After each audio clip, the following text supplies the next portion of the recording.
अस्सलाम वालेकुम। Design and analysis of algorithm के 22 लेक्चर के साथ मैं हूं मकबूल हुसैन। आज जो हम लेक्चर डिस्कस करने जा रहे हैं वो है हीप सॉर्ट। लास्ट लेक्चर में हमने हीप सॉर्ट को स्टार्ट किया था, जिसमें हमने हीप सॉर्ट से पहले बाइनरी चीज़ के बारे में डिस्कस किया था। उससे पहले बाइनरी चीज़ में फिर कंप्लीट बाइनरी चीज़ था, फुल बाइनरी चीज़ क्या था, उसके बारे में हमने डिटेल से डिस्कस किया था। तो आज हम इस लेक्चर में जो है वो सिर्फ हीप सॉर्ट के बारे में डिस्कस करेंगे। हीप सॉर्ट के जो टॉपिक हम डिस्कस करने वाले रहते हैं वो कौन कौन से हैं हमारे पास। हीप क्या है, मैक्स हीप क्या है, मिन हीप क्या है, इंसर्ट और डिलीट हीप क्या है, तो और इसका अलावा जो एल्गोरिथम है हीप सॉर्ट का वो कौन सा है। तो आज जो है वो सिर्फ हीप सॉर्ट के बारे में डिस्कस होगा। नेक्स्ट लेक्चर में हम मैक्स हीप और मिन हीप के इस तरह सोन के चीज़ें लेक्चर्स में डिस्कस करेंगे। तो हीप सॉर्ट में देखते हैं सबसे पहले व्हाट इज़ हीप सॉर्ट। तो binary heap is the complete binary cheese. Binary heap कौन सी होती है? जो कंप्लीट बाइनरी चीज़ होती है। आपको बाइनरी कंप्लीट बाइनरी ट्री का जो कंसेप्ट है वो मैंने लास्ट लेक्चर में डिस्कस किया था, जिसमें यानी हमारे पास जो पहले लेफ्ट नोड को कंप्लीट करना है, फिर क्या चीज़ें हमने राइट नोड की तरफ कंप्लीट की जाएगी। तो we certify the heap ordering properly, यानी हमने क्या चीज़ें proper the ordering can be one of two types. तो आई थिंक इसकी जो दो टाइप्स हैं हीप सॉर्ट की, कौन कौन सी है? मिन हीप प्रॉपर्टी और दूसरी क्या चीज़ है? मैक्स हीप प्रॉपर्टी है। तो पहले मिन हीप प्रॉपर्टी की तरफ देखते हैं। मिन हीप क्या चीज़ है? The value of each node is greater than और equal to the value of the parent. यानी मैक्स ही मिन हीप कौन सी है? यानी जो भी वैल्यू होगी, हर नोड की जो वैल्यू होगी वो बड़ी होगी या बराबर होगी अपने पेरेंट से, यानी बड़ी या बराबर। यानी जो चाइल्ड नोड है वो हमेशा क्या चीज़ है? वो पेरेंट से बड़ा होगा या बराबर होगा। चाइल्ड हमेशा बड़ा होगा या बराबर होगा किसी अपने पेरेंट नोड से।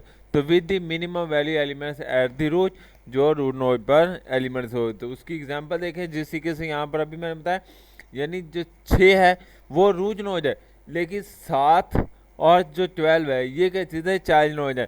तो 7 जो है वो बड़ा है किससे? अपने पेरेंट से, 6 से। तो अब देखो जो उसका 7 का जो पेरेंट है वो कौन है? वो 6 है। तो वो क्या चीज़ है? स्मॉल। इसी तरीके से 12 जो है, 12 देखा जाए तो 12 भी क्या चीज़ है? अपने पेरेंट से जो है वो क्या चीज़ है? वो बड़ा है। तो इसी तरीके से 7 के दो एलिमेंट्स हैं 10 और 7, और 12 के दो एक एलिमेंट्स है वो है 17। अब देखो कंप्लीट, अब जिस तरीके से मैंने अभी बात की थी पिछले लेक्चर्स में भी हमने डिस्कस किया था कि भाई कंप्लीट बाइनरी या हीप बाइनरी वो होगा जो पहले लेफ्ट कंप्लीट होगा फिर राइट कंप्लीट। अब ये देखो जो 17 है ये पहले लेफ्ट साइड पर ही आना था, ये राइट साइड पर किसी सूरत नहीं आ सकता। अगर वो राइट, अगर 17 को राइट साइड पर लिखेंगे तो वो क्या चीज़ है? वो हीप बाइनरी चीज़ नहीं होगा। तो ये क्या चीज़ है? ये हमारे पास मिनी हीप की एग्जांपल थी, जिसमें क्या चीज़ है? यानी सारे जो हैं वो पेरेंट जो हैं वो चाइल्ड से छोटे होंगे।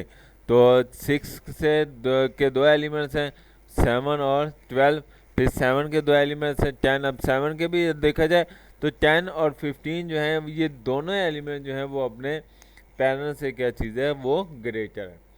अब हम चलते हैं मैक्स हीप की तरफ। मैक्स हीप के चीज़ है दी वैल्यू ऑफ ईच, ये अपोजिट है बिल्कुल। मिन हीप से बिल्कुल अपोजिट के चीज़ है आपका मैक्स हीप है। The value of each node is less than और equal to the value of the parent node, यानी यहाँ तो उससे छोटी होगी या क्या चीज़ है? उसके बराबर होगी। तो अब ये देखा जाए जिस तरीके से रूट नोड जो है वो 17 है, वो सबसे बड़ा जो नोड होगा वो क्या चीज़ है? वो 17 होगा, और वो क्या चीज़ है? वो रूट नोड कहलाएगी। तो अब 17 के दो एलिमेंट्स है, सेम उसी तरीके से हमारे पास कंप्लीट बाइनरी ट्री की इंस्ट्रक्शन पूरी होते हुए। तो 17 के दो एलिमेंट्स है 15 और 10। 15 अब देखो ये अपने पैरेंट नोड से स्मॉल है, और सेम इसी तरीके से जो 15 के दो एलिमेंट्स है 6 और 10, तो 6 और 10 ये भी जो है वो अपने पेरेंट से जो है वो स्मॉल है। और अगर दूसरी तरफ देखा जाए 10 का एलिमेंट्स कितना है जी? यानी हमारे पास 10 का जो चाइल्ड है वो कौन है? 7 है। अब 7 जो है वो अपने पेरेंट्स से क्या चीज़ है? स्मॉल है। तो ये क्या चीज़ है? ये मैक्स हीप की एग्जांपल में आता है।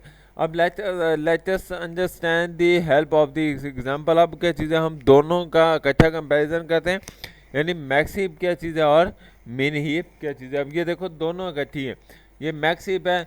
जो सबसे बड़ी वैल्यू कौन सी होगी वो हमारे पास रूट नोड में आएगी। अब सोर्स के दो एलिमेंट्स हैं 70 और 80।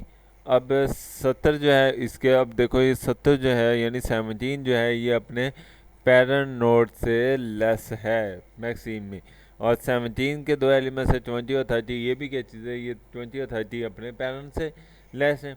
और अगर दूसरी तरफ देखा जाए 80 जो है ये 20 और 50 जो है ये भी अपने पेरेंट से लेस है। लेकिन अब दूसरी तरफ देखा जाए तो हमारे पास क्या चीज़ है, मिनी हीप है। मिनी हीप का जो सबसे स्मॉल वैल्यू होगी वो क्या चीज़ है, वो हमारी रूट नोड कहलाएगी। रूट नोड 10 के दो एलिमेंट्स हैं 14 और 17, और ये दोनों क्या चीज़ें हैं, ये अपने पेरेंट से ग्रेटर हैं। और इसी तरीके से 14 के दो एलिमेंट्स हैं 20 और 30, ये भी दोनों क्या चीज़ें अपने पेरेंट से ग्रेटर हैं। और अगर दूसरी तरफ देखा जाए 17, तो ये भी क्या चीज़ें अपने पेरेंट से ग्रेटर हैं। अब ये जो हीप है, अब ये जो मैक्स हीप और मिन हीप, ये कंप्लीट बाइनरी चीज़ की इंस्ट्रक्शन को भी पूरा कर रहा है और मैक्स हीप और मिन हीप की इंस्ट्रक्शन को भी पूरा कर रहा है। उम्मीद है आपको मैक्स हीप और मिन हीप और हीप का कंसेप्ट क्लियर हो गया होगा। अब जो चलते हैं, अब हम चलते हैं यानी हीप अरे इम्प्लीमेंटेशन, यानी हीप अरे को इस्तेमाल करते हुए हम हीप को किस तरीके से इम्प्लीमेंट कर सकते हैं। The root is the second item in the array, वो स्किप द इंडेक्स 0, यानी हम जो है इंडेक्स जो है वो 0 स्किप कर देंगे। सेल ऑफ द अरे, यानी हम जो है अरे का जो सेल होगा 0 से शुरू होगी, लेकिन क्या चीज़ है हम वैल्यू जो है 1 से शुरू करेंगे, 0 जो है उसे स्किप कर देंगे इंडेक्स के तौर पर। तो consider the kth elements of the अरे, तो हमारे पास क्या चीज़ है, left child of the located, इसका जो फार्मूला है 2 मल्टीप्लाई के इंडेक्स होगा लेफ्ट साइड का, और राइट साइड का क्या चीज़ है यानी 2 मल्टीप्लाई के प्लस 1 जो होगा वो इंडेक्स होगा।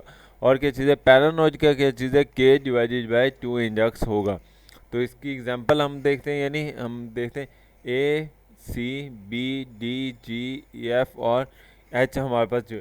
अब ये देखो अगर हम सिंपल सा फार्मूला देखा जाए, ये देखो जो हम अरे है 0 खाली रखा हुआ है, 1 पर ए पड़ा हुआ है, 2 पर सी है, 3 पर बी है, 4 पर डी है, 5 पर क्या चीज़ है जी है, इसी तरीके से 7 पर 6 पर एफ, 7 पर के, और सेम इसी तरीके से 8 पर क्या चीज़ है हमारे पास एच है, 9 पर जो है हमारे पास, तो हमारे पास सेम उसी तरीके से सोन चलता चला जाएगा।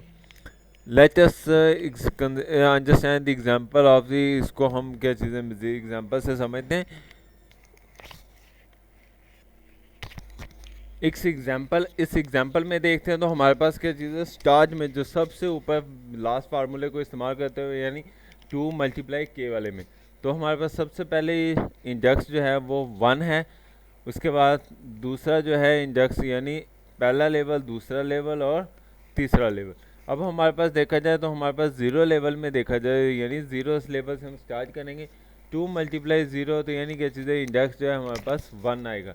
लेकिन यहाँ पर क्या चीज़ है के की वैल्यू में, के हमारे पास क्या चीज़ है 1 है, के यहाँ पर 2 हो 1 है यहाँ पर, यानी उसके दो एलिमेंट्स हैं, तो यानी 2 मल्टीप्लाई 1 इक्वल टू 2 हो जाएगा।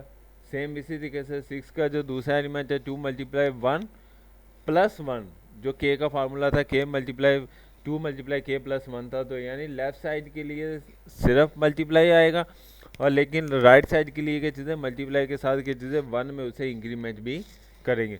तो 2 multiply 1 equal to 2 plus 1 equal to 3 हो गया। सेम इसी तरीके से फिर यहाँ पर क्या चीज़ है 2 मल्टीप्लाई 2 इक्वल टू 4 हो जाएगा, और लेकिन हम इसका लेकिन अगर राइट साइड देखा जाए 2 मल्टीप्लाई 2 प्लस 1 तो कितना है जी 5 हो जाएगा।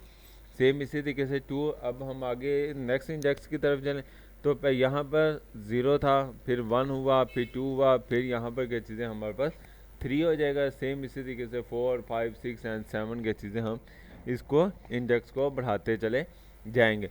तो 2 को 3 से मल्टीप्लाई करेंगे 6 हो जाएगा, फिर 2 को 3 से मल्टीप्लाई प्लस 1 करेंगे तो क्या चीज़ है 7 हो जाएगा। अब हम इसको अरे में इम्प्लीमेंट करते हैं, तो सबसे पहले 0 जिस तरीके से मैंने कहा था वो तो खाली रखेंगे। अब 1 इंडेक्स 1 पर कौन है जी 6 पड़ा हुआ है, 2 इंडेक्स पर कौन है जी हमारे पास 4 है, 3 इंडेक्स पर कौन है हमारे पास 5 है, 4 इंडेक्स ये जो हमने अभी वैल्यू 4 इंडेक्स पर क्या चीज़ है हमारे पास 3 है, 5 इंडेक्स पर क्या चीज़ है 2 है, 6 इंडेक्स पर क्या चीज़ है 0 है, 7 इंडेक्स पर कितना है जी हमारे पास 1 है। उम्मीद है आपको इस की टॉपिक की समझ आ गई होगी कि भी किस तरीके से हमने क्या चीज़ें फार्मूले को इस्तेमाल करते हुए हम क्या चीज़ें यानी अरे में वैल्यू पुट करते हैं। तो अब इसका एल्गोरिथम देखते हैं। सबसे पहले क्या चीज़ें build a max heap from the input data, यानी मैक्स हीप के जरिए क्या चीज़ें डाटा को क्या चीज़ें अरे में पुट करेंगे। At the point the largest item is store at the root of the heap, यानी जो बड़ी वैल्यू है वो क्या चीज़ें हम क्या चीज़ें रूट नोड के तौर पर लेकर आएंगे और replace it with the list last element of the heap following by the reducing the size of heap by 1। तो फाइनली हिप्पीफाई मीन्स यानी क्या चीज़ें हम फार्मूला इस्तेमाल करेंगे यानी प्रोसेस करेंगे जिससे क्या चीज़ें बड़ी वैल्यू 1 बाय 1 क्या चीज़ें ऊपर आती जाएंगी और स्मॉल वैल्यू जो है वो लेस देन क्या चीज़ें ऐसा ऐसा लास्ट में चली जाएंगी। और इस तरीके से repeat above step while size the heap is greater than the 1, यानी हम उस वक्त तक करते रहेंगे यानी क्या चीज़ें जब तक क्या चीज़ें ग्रेटर देन 1 नहीं हो जाता यानी उसका साइज। तो how to build the five heapify produce can be applied to the node only if the children node are heapify. तो so the heapification must be perform in the bottom up to order. उम्मीद है आज का lecture आपको समझ आया होगा। अगर किसी भी टॉपिक की समझ ना आई हो तो आप मुझसे डिस्कस कर सकते हैं। अपना ख्याल रखिएगा।